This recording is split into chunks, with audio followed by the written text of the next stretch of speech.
Like, comment, subscribe, share if you care, send it to a friend, and yeah, let's go ahead and get into it.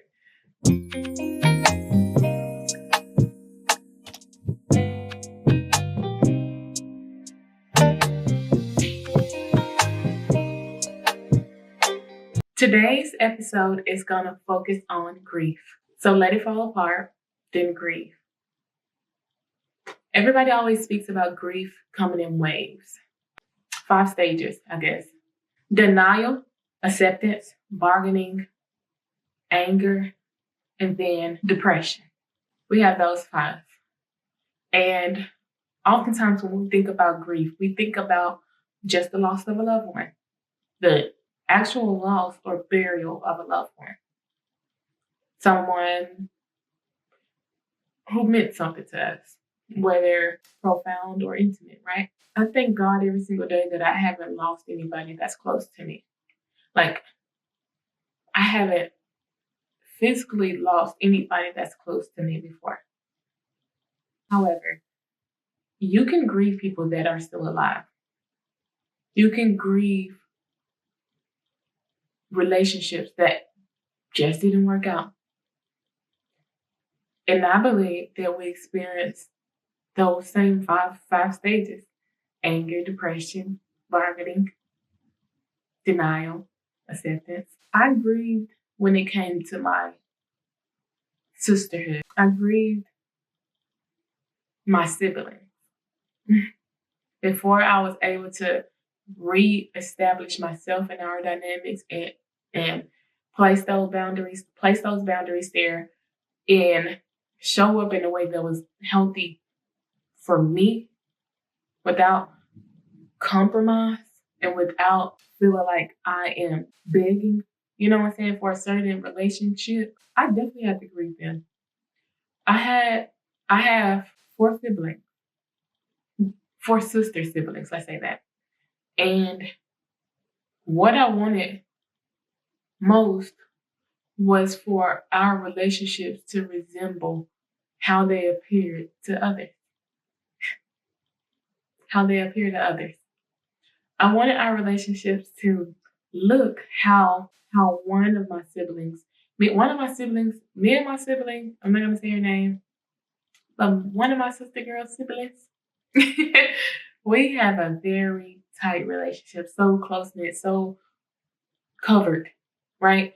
And I wanted to extend that favor on the other 3 that were present. I wanted our bond to be as strong as that.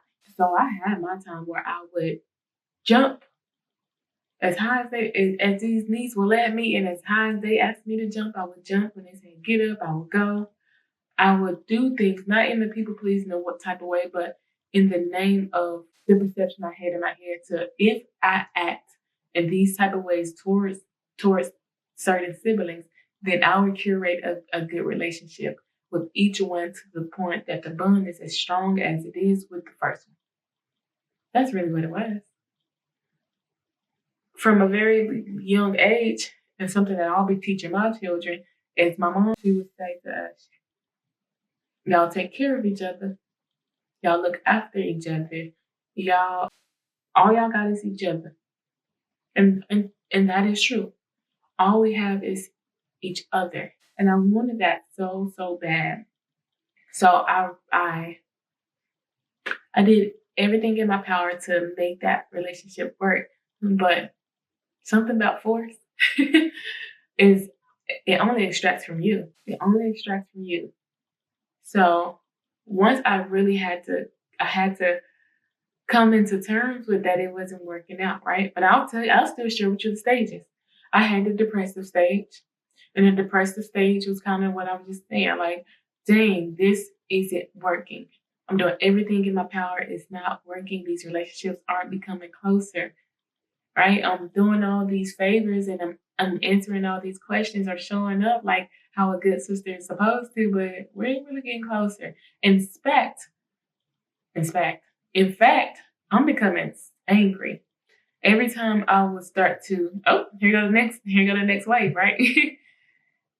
Instead, I'm becoming angry. I will click like that because think about it. If you're exerting yourself to that amount too, and you're pouring from your cup that often, you almost didn't have anything left, but I'm still showing up. So as soon as somebody says something that I disagree with, I'll ignite. Soon as something didn't go as planned, I'll ignite like that. And that just didn't work, right?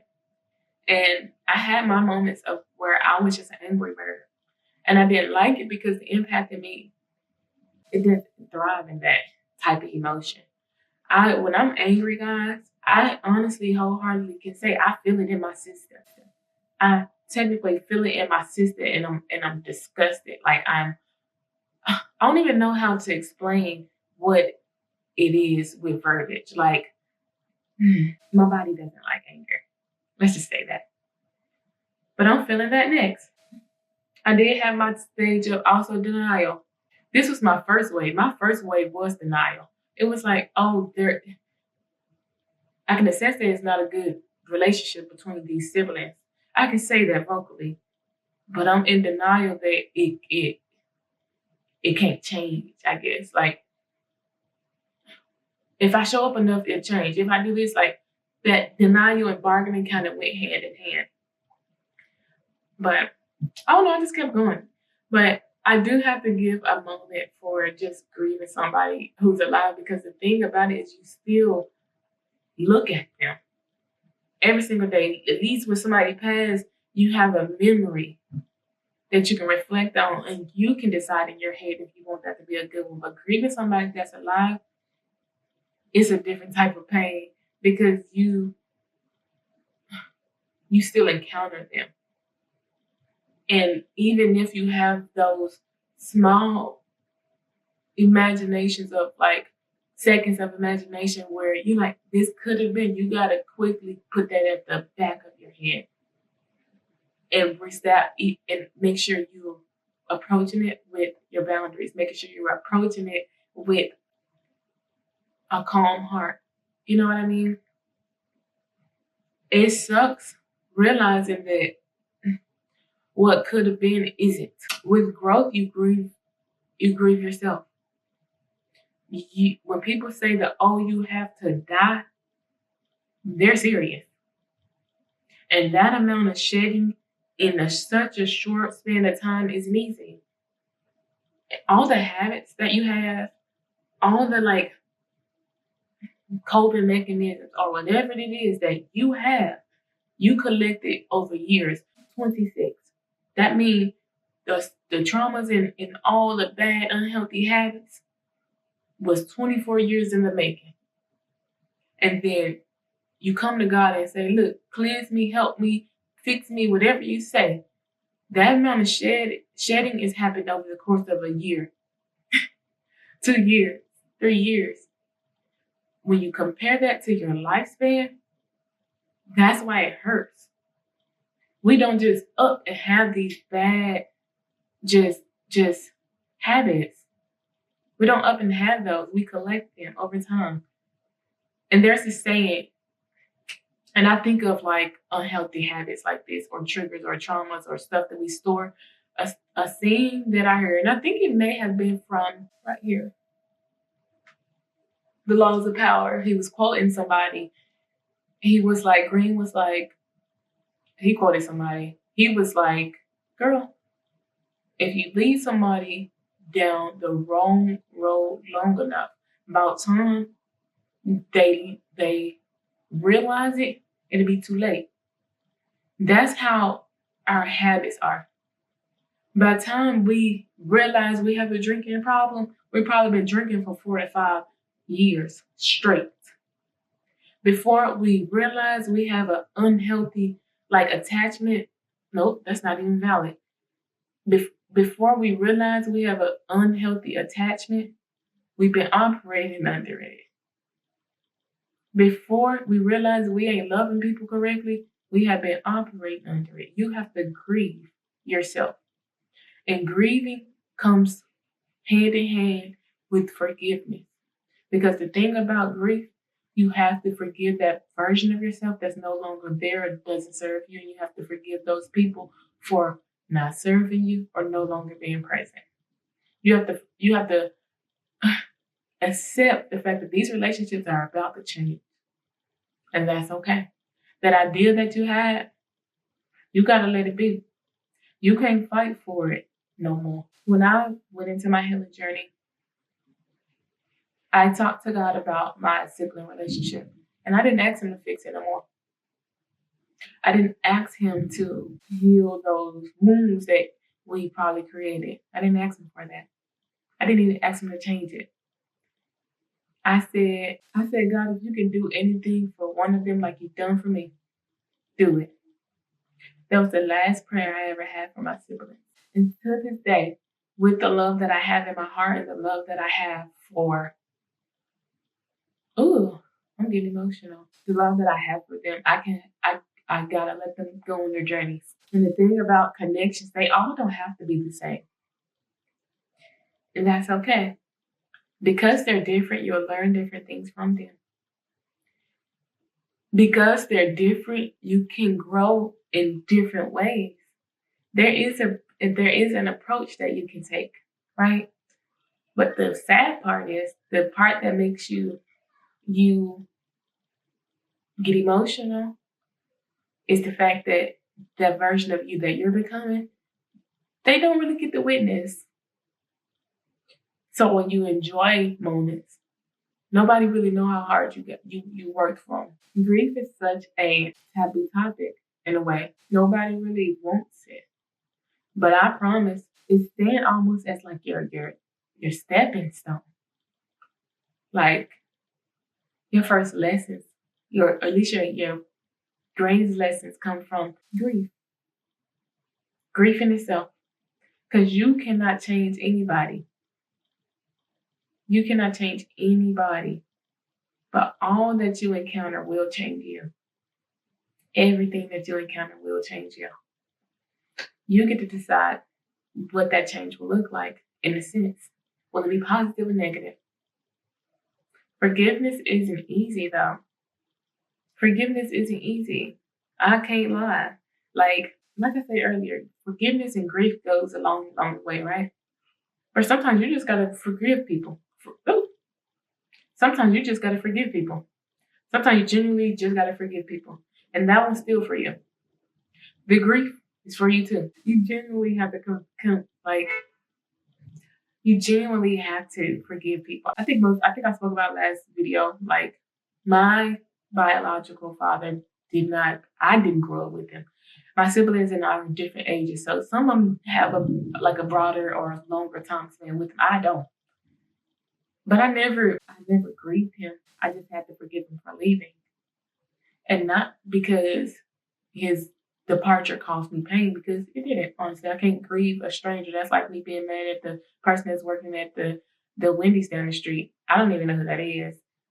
I more so was forgiving the fact that oftentimes when men leave the household, it leaves young girls vulnerable. So technically, my biological father didn't do anything to hurt or harm me, but his absence hurt it and harmed, if that makes sense. So I didn't grieve him, but I did forgive him for making not only me though, the rest of my siblings very vulnerable. To placing my mom in a vulnerable position, right? I had to see that though. I was only able to see that through the lens of grief. I was only able to see it through that perspective when I started to grieve and forgive though. Because in the lens of, I blame you, because you can blame what's happened in his absence on him. You can do that. That's not forgiveness or grief, that's pain. Then you can foster resentment, which turns into hate, and that's a whole other story. So instead, I allowed that grief and that forgiveness. That journey went hand in hand. So while I was grieving some, I simply just had to forgive others. And I got this saying, it's you're not responsible for people that hurt you. It's you're not responsible for it, but it is your responsibility to heal. Because when you don't heal, you just bleed on everybody you love. My my concern or my desire to have all those relationships look like that one did not allow me to fully like enjoy the fruits of having at least that one. I couldn't. You're so busy trying to make everybody love you, everybody support you in this particular way. You forget you got somebody that's doing that. Nobody said you had to have five. Honestly, you're blessed to have one. Make sure that you are caring for people who care for you, loving on people who love on you, choosing people who choose you. And it's okay to move on. It's okay to grieve people who are still alive and you can wish them well. But you've got to keep going on your journey. It's your responsibility to hold your head up and continue down your lane, no matter how you feel about it. A lot of us are stuck in the past for the simple notion that we're unable to forgive. We're not allowing ourselves to forgive. You're not allowing yourself to grieve. You can 100% sit in the ruins. Sit in the ruins if you have to. Sit in the depression if you have to. But when it's time to get up, even if it took you a whole year later, when it's time to get up, I need you to get up, grieve, forget, move on. This is your life ultimately. Your life ultimately. You cannot stay in the past. You cannot stay in the past. Time literally does not allow you to. So if you just stay there though, your life will pass you by. You'll look up and you'll be asking yourself, oh, where'd time go? It's back there with that unforgiving heart. It's back there with you not allowing yourself to rest and grieve. Things change, and that's okay. That is okay. And even though it hurts, it's time, you gotta move. You got a life to live. So you better start living it. You got mountains to see and skies to fly in. You got oceans to swim in. You got a world that's awaiting your presence. Get out there. Take your time and grieve. Every single stage, welcome it. Welcome it, because that's the process through. I can't say that our relationships got better, but they did change. I can say that they served me better. I can say that my relationship with the one definitely got better. My relationship with myself got extremely better. I grew. Is there still love? Yes. Always, forever. But I had to grieve. I had to grieve fully and completely. And you're allowed to do that. These ideas and that we make up in our head, they're true to us. If you could believe I can make a house a home, you're gonna be in this house making it a home. But one day if you realize it isn't home, it will hurt. And that's okay. Grieve. Let it fall apart first. And then grieve. I just thought I'll give that a fair share. I don't think that's talked about often. And if anybody's gonna talk about it, it's gonna be me. I didn't like that my journey felt alone. This podcast is for anybody that feels a little bit alone. God is there. But if you need a voice to listen to also let you know that you're not alone, you can play this thing back. I know exactly how you feel. It's time for the quote of the day. And this one is coming from a book. So the quote of the day, it reads this. And it's going to sound a little different, but I promise, it just follow me. Fear is the most divine emotion. It is the stones for altars and the beginnings of wisdom. And I'll say that one more time. Fear is the most divine emotion. It is the stones for altars and the beginning of wisdom. I think a lot of times when we struggle with forgiveness and we struggle with grief, it's because it's fear. It's rooted in fear. Who would I become if I forgave the person who hurt me, right? Because think about it. Most of our entire life is structured around who did what, who didn't believe us, who didn't fight for us, who didn't protect us, who abandoned us, and we root our life around that pain. Sometimes that person. But when you're able to switch and allow that pain, that abandonment, those insecurities to serve a purpose, that's the beginning of wisdom.